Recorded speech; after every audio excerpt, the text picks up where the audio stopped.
The Merchant and the Beggar, a tale of true wealth. In the grand city of Baghdad, where the streets bustled with traders and scholars, lived a merchant named Umar ibn Khalid. He was among the wealthiest men in the city, known for his sprawling businesses, caravans filled with exotic goods, and a house adorned with the finest silks and jewels. But Umar was not just wealthy, he was also proud. He often looked down upon the poor and needy, believing that his success was purely the result of his own intelligence and hard work. Whenever he passed by beggars on the street, he would scoff, saying, "Why do they not work like I do?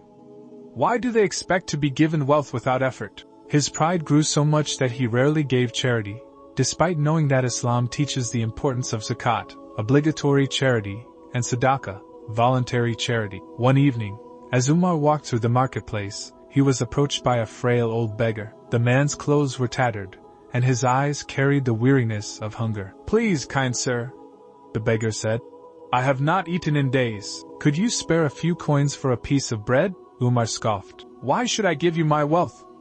Did you work for it? Go earn your own living instead of begging."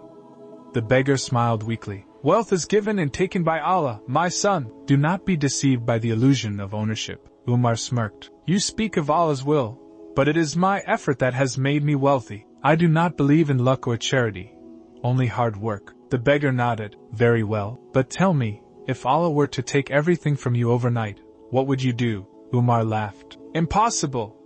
My wealth is too vast, my business too strong." The beggar simply smiled and said, "Then may Allah guide you." And with that, he walked away. That night, as Umar sat in his lavish home, a violent storm swept through Baghdad. The winds howled, and the rain poured in torrents. Suddenly, there was a loud crash.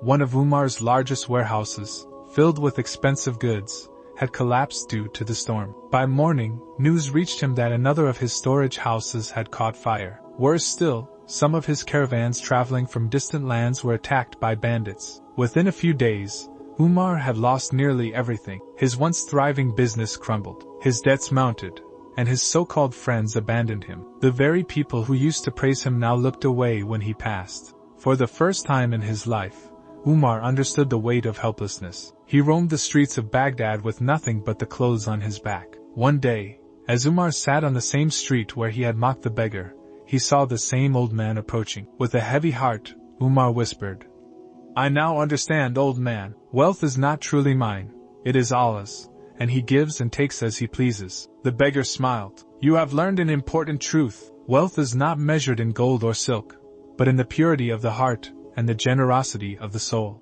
Umar lowered his gaze. "I was arrogant. I thought I owned my wealth, but in reality, it was only a test." The beggar nodded. "Indeed. And now you have a choice, to remain bitter and broken, or to rebuild, but this time, with gratitude and humility." Umar took the lesson to heart. He began working honestly, accepting small jobs with patience and thanking Allah for every meal. This time, when he earned money, he never hesitated to give to the poor, remembering the hunger he once felt. Years passed, and Allah blessed him once more with wealth.